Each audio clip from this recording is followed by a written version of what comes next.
শীতের সময় ডালের হালুয়া না করলে হয়। দেখুন ডালের হালুয়া।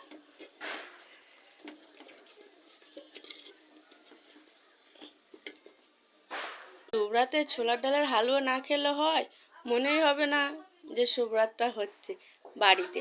ওই জন্য বলছি, যদি তোমরা করতে চাও এরকম চুটকিতেই হয়ে যাবে।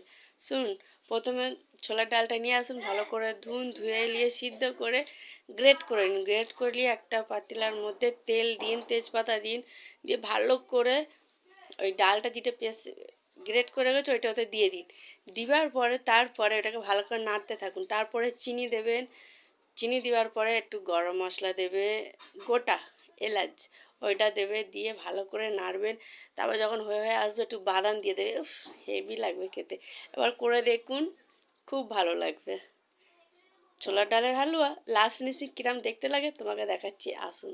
ঠিক এইরকমই লাগবে দেখতে, এত সুন্দর। তাহলে ভাবুন খেলে কত সুন্দর লাগবে। তাহলে ঝটপট বানিয়ে নিই ছোলার ডালের হালুয়া, খেতে খুব সুন্দর।